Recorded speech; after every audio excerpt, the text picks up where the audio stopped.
आज मन हुआ कि आपसे उस परिंदे के बारे में बात करूं जो बार बार उड़ता है और बार बार गिरता है, बार बार अपने पंखों को धराशायी करता है, लहूलुहान हो जाता है, लेकिन फिर भी उड़ता है। कभी कभी तो उस परिंदे का पर आधा कट भी जाता है, लेकिन फिर भी वो अपनी उड़ान जारी रखता है। कितना साहसी है ये परिंदा। यह कहा जाए कि मृत्यु के कगार पर आने के बावजूद खुद को फिर से उड़ान भरने के लिए तैयार कर लेता है। साहसी बोले क्या बोले इसे समझ नहीं आता, लेकिन ये परिंदा ना बहुत बहुत बहुत ज्यादा ही ना हम सबके साथ रहता है। जानते हैं ये परिंदा कौन सा है? ये परिंदा है उम्मीद होगा। उम्मीद हर इंसान की जिंदगी में जो हमारा ये छोटा सा दिल होता है ना, उसमें उम्मीद का परिंदा होता है जो कितना भी धराशायी हो जाए, लेकिन कहीं से भी अगर छोटी सी भी चिंगारी दिख जाती है ना उसको गुप्त अंधेरे गुफा में, तो वो बस उम्मीद का दामन थाम कर ना उड़ने की, वहां से भागने की, अपना रास्ता निकालने की कोशिशें करते करते करते ही रहता है। सच में मेरी नजर में तो बहुत साहसी है ऐसा परिंदा। आपके मन में ऐसा परिंदा है ना? मुझे पता है हर इंसान के मन में उम्मीद का एक परिंदा रहता ही है और वो हमेशा रहेगा। लेकिन सोचो ना कितनी तकलीफ होती है ना इस मासूम से दिल को, जो है तो बहुत छोटा सा, लेकिन तमाम एहसास लिए, तमाम परेशानियां लिए, तमाम गम लिए, कितना कुछ सहता जाता है ये दिल, लेकिन उफ ये तक नहीं कहता, बस धड़कते ही जाता है। और उम्मीद का जो ये परिंदा होता है ना, दिल की धड़कनों को बहुत तेज करते जाता है। कभी आशा की लौ दिखाकर कि हाँ सब कुछ हमारे पास हमारे मन मुताबिक होने वाला है, ऐसा उम्मीद का परिंदा हमें उम्मीद दिखाता है हमारे इस मासूम के दिल के साथ ना। कभी कभी मुझे लगता है कि थोड़ा सा ये भी माइंड गेम खेलता है कि हाँ सब कुछ हमारे मन मुताबिक होने जा रहा है, या हम जैसा चाहते हैं वैसा हो रहा है, या 100 में ना सही 100 में 80% 50% इस तरह का एक परसेंट लेके चलता है। लेकिन जब कुछ भी नहीं होता ना, तब ये जो परिंदा है ना वो धराशायी होकर ना बस कुछ पल के लिए ना जमीन पर आके ना ठहर सा जाता है। वैसे जिंदगी में ठहराव का होना भी बहुत जरूरी होता है, पता है क्यों?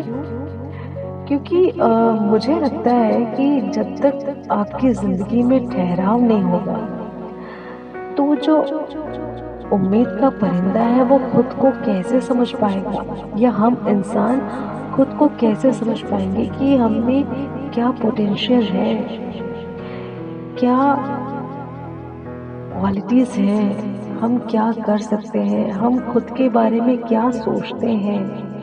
औरों की बातें नहीं करूंगी मैं, क्योंकि औरों की बातें करने से ये होगा कि आप औरों की थिंकिंग को अपने ऊपर लेना चाहते हो, ये गलत है। क्योंकि देखो जब हमारे हाथों की उंगलियां ही समान नहीं होती तो औरों की थिंकिंग हमारे ऊपर कैसे लागू हो सकती है?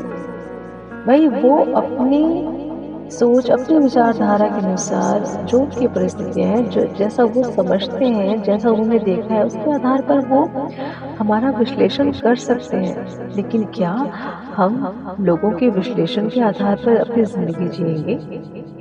नहीं ना। क्योंकि हमें पता है कि हम कैसे हैं, हम में क्या क्वालिटीज़ हैं, हम क्या कर सकते हैं, हमारी फीलिंग्स क्या है, हम किसी के लिए क्या समझते हैं, क्या जानते हैं, क्या सोच रखते हैं। अब ये सारी चीज़ें खुद से बेहतर खुद को हम ही जान सकते हैं ना, कोई दूसरा तो नहीं जान सकता। जब हमें भूख लगती है, जब हम किसी से पूछते तो नहीं ना भई कि हमें भूख लग रही है तो हम खाना खा लें? तब तो कोई नहीं बोलता हमें कि नहीं तुम्हें भूख लग रही है लाओ हम खिला दें। आपको तो खुद ही खाना पड़ता है ना। चलो खाने की बात छोड़ो, वैसे मुझे खाना बहुत पसंद है इसलिए मैंने खाने की बात छेड़ दी, सॉरी। सांसें, सांसें आप लेते हो तो क्या आप दूसरों से पूछ कर लेते हो कि भई मुझे सांस लेनी है, मैं सांसें ले लूँ?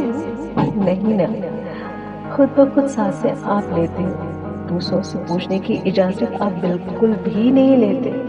इसलिए अपनी ज़िंदगी में किसी दूसरे का इंटरफेरेंस बिल्कुल भी बर्दाश्त मत करें। हाँ, सुनें सबकी, समझें वो क्या कहना चाहते हैं, क्योंकि सबके अपने एक्सपीरियंस होते हैं, हो सकता है उनके एक्सपीरियंस से आपको कुछ अच्छी बातें, कुछ गाइडेंस मिल जाए, लेकिन करें वही जो आपका दिल कहता है।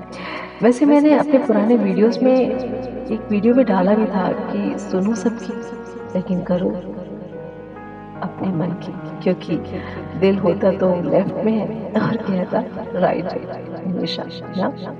हाँ, तो मेरे यहाँ बात चल रही थी उम्मीद के परिंदे की। उम्मीद का परिंदा जो है ना, वो किसी को दिखाई नहीं देता। जिस तरह से हमारा दिल, हमारे जज़्बात हमको दिखाई नहीं देते।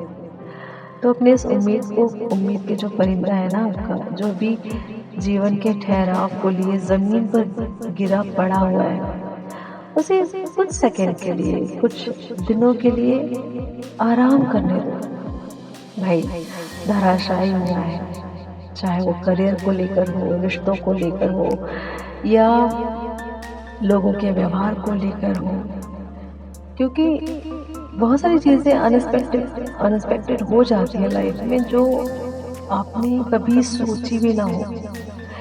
ऐसी परिस्थितियाँ, ऐसे लोगों से सामना हो जाता है, कभी आपने ऐसा सोचा भी नहीं होगा कि लोग ऐसा भी आपके साथ व्यवहार कर सकते हैं। परिस्थितियाँ आप एक अच्छे जगह पर थे और आपको सीधे धरातल पर ले आती है। कभी नहीं सोचा था आपने कि आप सीधे ज़मीन से आसमान से ज़मीन पर आ जाएँगे। लेकिन कोई ना कोई तो रीज़न होता है ना हर चीज़ के पीछे। तो रीज़न को जानने की कोशिश करिए और जो उम्मीद का परिंदा है ना, थोड़ा-सा उसको रिलैक्स होने दीजिए और फिर से उड़ान भरने दीजिए। और इस बार की उड़ान जो होगी ना, वो उस उम्मीद के परिंदे को धराशायी नहीं करेगी। जानते हैं क्यों? क्योंकि मैंने कहा था ना अभी कि जीवन में ठहराव का होना बहुत ज़रूरी है। और जो उम्मीद का परिंदा है ना, जब ठहराव लेता है ना, तब बहुत सोच समझ कर सारी चीज़ों का आकलन विश्लेषण करके आगे बढ़ता है। और तब तक तो बहुत अनुभवी भी हो जाता है ना, बार-बार हवा के थपेड़ों से थक हार कर जब वो गिरता है तो बहुत अनुभवी हो जाता है। और जिसके पास एक्सपीरियंस होता है ना उसके आगे तो दुनिया नतमस्तक है। आप माने या ना माने, आई थिंक आपको सोचना चाहिए। तो इस बार आपकी उम्मीद का जो परिंदा उड़ान भरेगा ना, उसे कोई नहीं रोक सकता आगे बढ़ने से। तो इस बात पर आप बिल्कुल भी निराश मत होइए कि आप हार मान गए हैं या आपकी लाइफ में कुछ भी नहीं है। हर इंसान की लाइफ में एक ऐसा परिंदा होता है जो हमेशा उनके साथ रहता है। और वो कौन सा परिंदा होता है? वो होता है उम्मीद का परिंदा। तो अपने इस उम्मीद के परिंदे को ऐसे ही उड़ान भरने के लिए पॉजिटिविटी देते रहिए। कुछ और एक्सपीरियंस को लेकर आपके संग रहेगी आपकी श्री। तब तक के लिए रखिएगा अपना ख्याल। शुभ दिन।